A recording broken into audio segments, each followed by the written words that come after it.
El nacimiento y desarrollo de la cultura coreana está vinculado a sus orígenes, al territorio donde se produce y a la lengua en la que se expresa.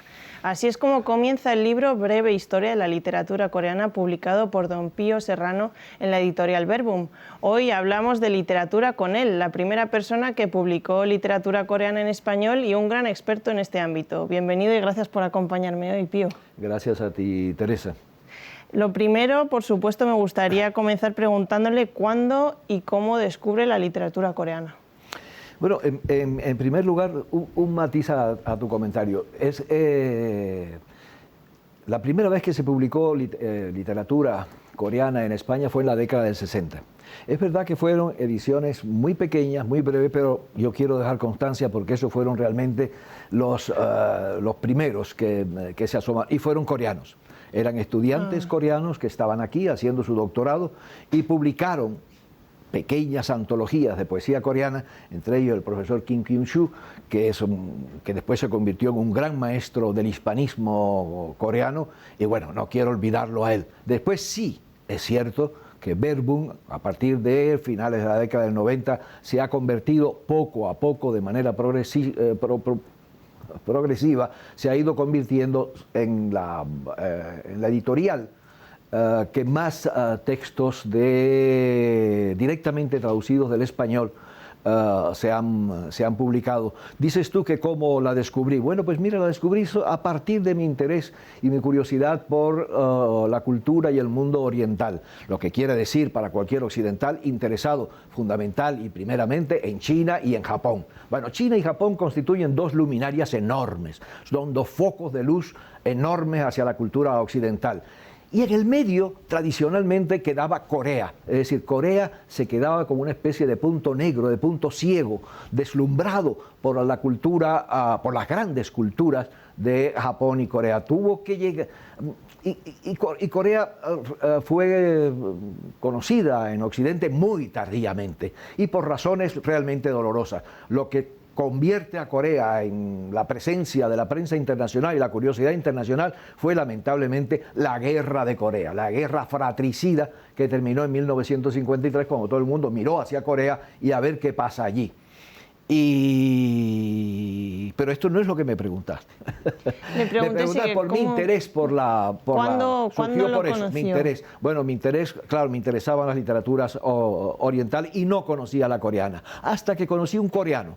Conocí un joven coreano que estudiaba en Madrid, hacía su doctorado, y un amigo japonés me presentó al coreano y hicimos muy buena amistad durante el tiempo que él hizo su doctorado aquí. Regresó a Seúl y allí se convirtió en profesor de la Universidad Nacional de Seúl. Y al poco de llegar me dijo: Pío, he traducido a un poeta coreano y quisiera ver si a ti te interesa para tu editorial. Y efectivamente me lo mandó y me sorprendió enormemente. Era un poeta magnífico, estaba muy bien traducido. Además, un poeta que en esa época era un bicho raro, porque había viajado mucho por Europa, incluso en España, y tiene un poema precioso sobre Barcelona, él mismo, sobre la estatua de Colón, en un sentido del humor, muy gracioso, muy bien, y entonces, bueno, pues sí, inmediatamente lo publiqué. Publicarlo significó que cuando esos libros llegaron a Corea, pues muchos hispanistas coreanos también se sintieron motivados para ofrecerle a Verbum textos de literatura. Así que aquello fue el encuentro de una larga amistad verdaderamente entrañable y que para mí ha sido un descubrimiento extraordinario y muy apreciado.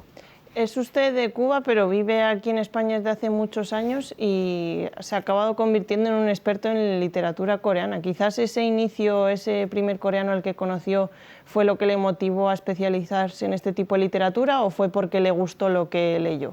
Bueno, en primer lugar me gustó lo que leí. Los textos subsiguientes que me fueron llegando enriquecieron la visión. Y claro, Verbum es una editorial pequeña, lo que permite que un editor se expanda más allá del texto, más allá del autor y quiera saber más. Eso me obligó a estudiar y a ir sobre textos de la historia de Corea, y me fascinó la historia de Corea también, porque es una historia muy trágica. Y ahora que dices tú y hablas de mi origen cubano, hubo una cosa que me resultó también atractiva y singular. Me pareció entender que Corea y Cuba sufrían una especie de trauma. En el caso coreano es un país que está dividido entre el norte y el sur. Y las familias les cuesta trabajo comunicarse y hay una división de la familia coreana. En el caso cubano, los cubanos están divididos por dentro y fuera. Claro. Entonces era una situación que me resultaba realmente, y que una época con bastantes dificultades para comunicarse los de fuera con los de dentro, que en el caso de Corea sigue siendo una tragedia, y en el caso cubano se ha hecho más light, más abierto, hay más movilidad de afuera hacia adentro y de adentro hacia afuera, mientras que en el caso coreano sigue un poco de rigidez en las fronteras para que las familias se puedan reunir, es decir, que eran incluso lazos emotivos. Y ya luego cuando visité Corea y me encontré con el pueblo coreano, con la cultura coreana, con sus paisajes, con sus pueblos, con sus templos, bueno, realmente quedé enamorado, porque como dicen los coreanos, por el carácter de los coreanos, muy distinto del chino, muy distinto del japonés, y los coreanos acostumbran a decir, nosotros somos los españoles de Asia. Sí, eso es verdad. Lo que demuestra que son gente muy cool, muy abierta, y muy simpática, y con los que no cuesta mucho trabajo comunicar y hacer una buena amistad. Ha hablado de Verbum, de la editorial en la que está usted, y es el director de esa sección que tienen de literatura coreana. ¿Qué podemos encontrar dentro de ella? Bueno, la serie literatura coreana, bueno, es única en España, y yo te diría casi en el mundo hispánico, aunque hay algunas editoriales en México, en Perú, y en Chile, en Colombia, que han publicado textos de traducciones coreanas. Sin embargo, nosotros tenemos una colección de más de medio centenar de textos directamente traducidos desde el coreano por hispanistas coreanos, y que nosotros editamos y trabajamos acá y que publicamos y difundimos, ¿no? Es decir, es una referencia muy importante, es una referencia. Si tú tienes en cuenta, por ejemplo, los datos estadísticos de publicaciones coreanas en Europa, ya no en España, en Europa, no creo que haya otra editorial en Europa que haya publicado la cantidad de textos y del nivel de autores que hemos publicado nosotros. Es decir, realmente somos una referencia. No es por gusto que este año el Instituto Cubano para la Traducción nos haya dado un premio, el premio a la difusión de la cultura, de la literatura coreana, que estará en Seúl en diciembre para recogerlo. ¿Sí? Sí. O sea, que se irá dentro de poquito para ya recogerlo. ¿Se lo darán a título personal a usted, entonces? Bueno, eso poco... A la editorial, ¿no? A la editorial, pero bueno, sí, a mí. Un trabajo de mucho tiempo, además. Sí, muchos años. Después de haber hablado más de lo personal y lo profesional, le quería preguntar, ya que esto es Corea para principiantes, que me hiciera una breve descripción de cómo es la literatura coreana, aunque quizás sea complicado hacerlo breve, ¿no? Pero habrá que... De manera apretada, muy apretada, y como una especie de guión grueso del desarrollo, la cronología. Hay literatura coreana, aunque esto parezca un poco contradictorio, desde que surgen las tradiciones orales.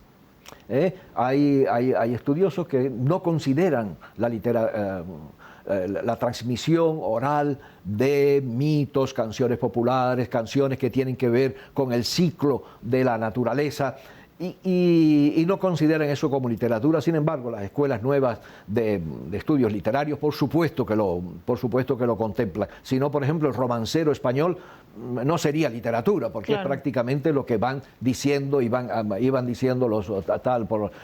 Sí es literatura, y hay un cuerpo, hay una memoria que se ha recogido de una literatura que tiene justamente que ver con eso, con con el ciclo de la naturaleza. El pueblo coreano durante siglos tuvo una sociedad eminentemente rural, compuesta por pequeñas poblaciones muy vinculadas entre ellos, pero con una gran actividad cultural. Es sorprendente, es decir, no es un campesino rústico que se desentiende, que vive un poco, no, es gente con una cultura arraigada en su manera de vivir. Bueno, a eso le siguieron, eso duró varios siglos, esa manera de irse conformando, se formaron los primeros reinos y hacia el siglo XIV, yo te diría, empieza aunque antes hubo escritura también, pero para mí comienza la eclosión de la literatura coreana a partir del siglo XIV,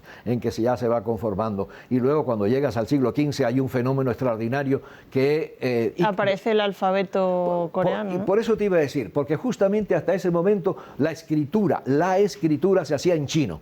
Claro. Se tomaban los caracteres. Y no podían, porque cuando ha venido Eun-Suk Yang al programa, que además es compañera suya en algunos cursos, me explicó que, claro, no podían expresar los sentimientos que ellos tenían a través de un alfabeto que no era el suyo propio. No era el suyo, era impostado, ¿no? Era impostado. Es como si, tú dominas, por ejemplo, el alfabeto griego, el alefato.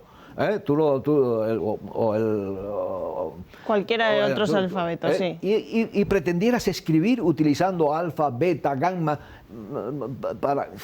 se arma un lío en la cabeza que no. Entonces, claro, no, pero sí se escribían, pero hubo una clase culta, una clase privilegiada, letrada, los letrados que escribían en chino. Hombre, date cuenta que China es la madre de las culturas de Asia Oriental, madre y maestra. China es lo que a nosotros es Grecia e Italia. Claro. Somos herederos, pero continuos, inmediatos de la cultura grecolatina.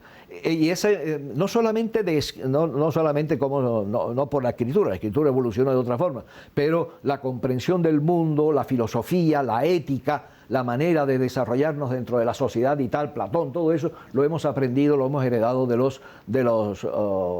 la civilización grecorromana. Eso mismo ha sido China para el mundo oriental. Primero para Corea y después para Japón. Porque, claro, ves el mapa y efectivamente la influencia china viene directamente, hay una enorme frontera entre China y Corea, y de Corea pasaba a Japón. Claro. El país intermediario era Corea. Y hay una época en que se escribe en chino. Excelente poesía, porque, claro, el modelo era excelente. Era como los poetas renacentistas, pre-renacentistas de Europa que escribían en latín, un excelente latín, claro que sí, lo mismo ocurría. Pero en 1456-57 el rey Sejong, como habrá dicho la señora Yang, creó un alfabeto. Bueno, eso fue una revolución extraordinaria. Yo siempre pienso que tiene que ver, pienso en eso con respecto a la cultura nuestra, como la invención de la imprenta. Claro. La invención de la imprenta, que multiplicó la capacidad de la gente para poder leer. Ya no tenían que leer manuscritos, no tenían que leer los códigos, y era más accesible para cualquier persona de cualquier clase. Más accesible, se fue haciendo poco a poco, y luego también, por ejemplo, la obra de Lutero, la traducción de la Biblia al alemán, convirtió que el latín se caía también incluso para el mundo litúrgico religioso. El alemán permitía que el pueblo alemán leyeran directamente a la Biblia y aprendiesen para leer a la Biblia. Todo eso fue una revolución que se produjo en Europa y que, a mi entender, tiene un equivalente con la creación, ¿no? La creación del alfabeto Hangul, que hoy mismo los grandes lingüistas internacionales consideran, si no el mayor, uno de los más apreciados, valiosos instrumentos para aprender a leer, porque la simplicidad, la efectividad, lo consideran una obra maestra de la lingüística. ¿Y qué pasó con el Hangul? Pues que la gente, el pueblo llano, empezó a escribir. pudo comenzar, porque antes tenía que escribir en chino, imposible, no. Entonces, por eso te decía, a partir de este momento hay una eclosión Claro. en que aparecen, por ejemplo, la primera novela que se escribe en Corea está escrita en Hangul. Claro. Hong Kil-tong, el héroe confuciano, está escrita. Y luego, por ejemplo, una de las formas de representación más extraordinarias que es el pansori, que es esa especie de la música tradicional la música, coreana. canto, baile, historia, poesía, Relato, claro, relato. Es fantástico. Eso se hace en Hangul. Bueno, la tradición lo recoge en Hangul y, por supuesto, bueno, pues en la lengua coreana, que ya tiende a normalizarse, porque teniendo un alfabeto también, las discrepancias que puedan haber entre las regiones, tal, pues tienden a buscar una homogeneidad. Y fue extraordinario. Ya luego, a partir de ese momento, viene luego el reino de Silla. Esto ocurre en el reino de Silla, que todo el mundo, todos los historiadores consideran como el gran momento, el momento dorado, la época dorada de Corea. Es como el ciclo arturiano, ¿no? Bueno, esto es como el reino del rey Arturo, que era de cultura, de inteligencia, de fuerza, de bravío, gente extraordinaria y de capacidad también, porque Silla tiene la cosa importante también para luego el desarrollo de la cultura, que fue unificar los diferentes reinos. Silla unifica los 3 o 4 reinos que había dispersos. Goryeo, sí, Paekche, en fin, sí. Y los unifica todos, lo que le da también un cierre, una estabilidad, y le permite hacer grandes reformas. Le voy a dejar ahí, Pío, y vamos a ver a una compañera y luego volvemos a continuar con esa historia de la literatura coreana. Ya viene con nosotros Yuna Lee, que nos va a hablar sobre una de las autoras coreanas más importantes de la historia reciente, por así decirlo, y vamos a ver qué tiene que decir también Pío sobre ella.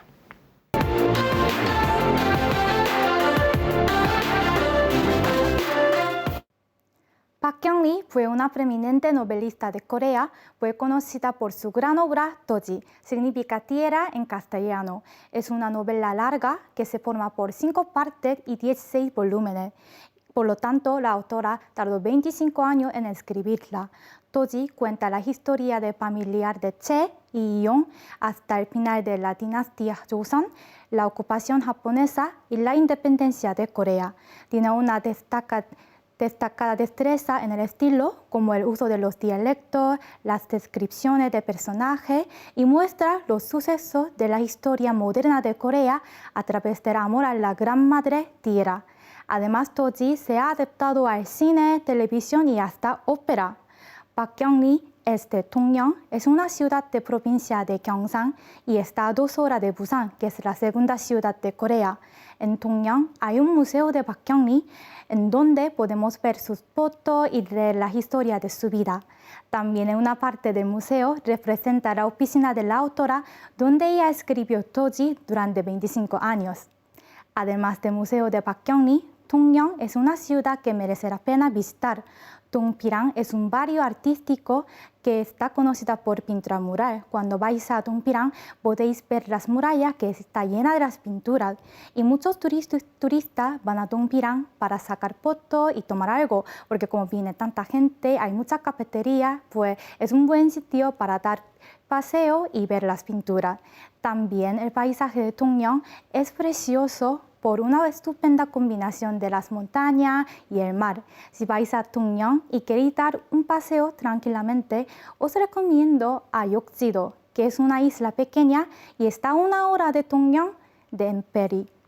Hasta aquí os he presentado una de los novelistas más conocidos de Corea, Park Kyung-lee, y su ciudad natal. Os recomiendo ver la película de Toji y visitar a Dongyeong. Bueno, Pío, pues ahí hemos visto a Yuna, que nos hablaba de Park Kyung-lee. Nosotros nos hemos quedado en la época de Shinla, ella es ya del siglo XX, que no tiene nada que ver, pero bueno, esa novela, hablábamos además antes de entrar, que es una de las más importantes de la historia de Corea quizás también, ¿no? Sí, sí lo es, y además coincide justamente con el momento en que ya Corea, cuando ella nace, ya Corea está ocupada por Japón, es una colonia japonesa, pero como suele ocurrir entre las metrópolis y sus colonias, sucedía en Gran Bretaña con la India, por ejemplo, es decir, que los más brillantes de la colonia se iban a estudiar al imperio. Entonces, ese es un momento en que muchos jóvenes estudiantes coreanos se van a Tokio a estudiar. ¿Por qué? ¿Qué importancia tenía Tokio? Bueno, porque Tokio en ese momento era en el oriente el sitio que estaba más al día de lo que estaba pasando en la revolución literaria, de los modelos literarios en Europa. Habían estado en Francia, habían estado en Inglaterra, habían estado en Estados Unidos y habían regresado a las universidades japonesas con todo el saber de todo lo que de las vanguardias, vanguardias, extraordinario todo. Y eso cambió, alteró enormemente el modelo de escritura coreano. Ella se beneficia de eso. Ella es una escritora que ya no tiene nada que ver con la literatura clásica coreana. En ella hay una modernidad en el uso del diálogo, en la presentación de los personajes, en el desarrollo de las historias y con una enorme vocación. Volviendo ahora específicamente a ella, es una mujer vocacional, entregada completamente. Es viuda de la guerra.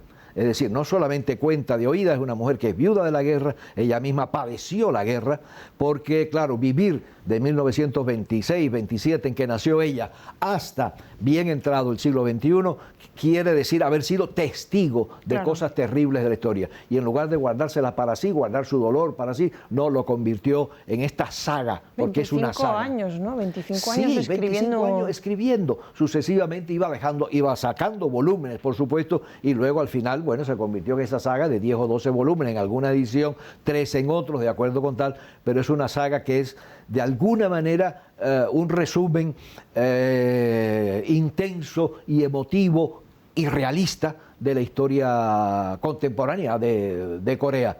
Y sirve de marco también ella y el desarrollo que tiene a las excelentes voces que hay en la literatura coreana del siglo XX y en el siglo XXI, los excelentes autores. Hay un autor coreano que ha escrito algo similar a Park Hyun-lee, a ella, que es Lee Mun-yeol. Lee Mun-yeol es un novelista extraordinario, es el novelista mucho más joven que ella, porque él nació en el 54, en plena guerra de Corea, casi nada, ¿no? Pero que también es una persona, es un autor que vive con intensidad la memoria de la historia de Corea. Es un excelente escritor. A diferencia de ella, a diferencia de Park, que no está traducida al español. Claro.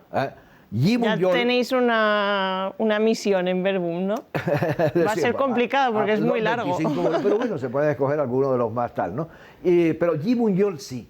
Lee Mun-yeol se puede encontrar en librería, un libro precioso que se llama El Poeta, que lo pueden encontrar en librería, porque lo ha editado Ediciones B, creo que sí, con una excelente traducción, y les va a sorprender. Y bueno, tiene la ventaja de que ahí tiene un autor contemporáneo importante, que alguna vez será premio Nobel, y que está en las librerías, que no es fácil encontrar. Ahora mismo hay una buena muestra, hay varios títulos importantes, pero bueno, yo cito especialmente a Lee Mun-yeol. Pues Pío, yo creo que vamos a tener que hacer una segunda edición de este programa porque nos hemos quedado como en la mitad de lo que queríamos contar, ¿no? Porque nos hemos quedado ahí en el reino de Sinla, luego hemos ido un poco al futuro con Park Hyun-lee, pero ¿podría decir una característica que diferencia a la literatura, y con eso nos marchamos a la literatura coreana, que sea diferente de otras? Bueno, la literatura coreana tiene un gran sentido nacionalista, es muy nacionalista. Los coreanos descubrieron desde muy temprano, quizá por su pequeñez, quizá por estar metidos en ese cajón de tener la frontera china por una parte, tener el mar del este con el Japón, que siempre fue amenazador, siempre fue amenazante, y luego arriba con la Mongolia exterior y tal. Es decir, era pequeño, cogido, entrampado entre dos grandes imperios, y eso los obligó, como manera de sobrevivir, a crear una identidad, un nacionalismo, una coreanidad, lo que ellos llaman la coreanidad, una identidad profunda, y eso está presente a lo largo de sus poetas, de sus mimos. Habría que hablar del teatro títere, por ejemplo, que lo copiaron los japoneses. Sí.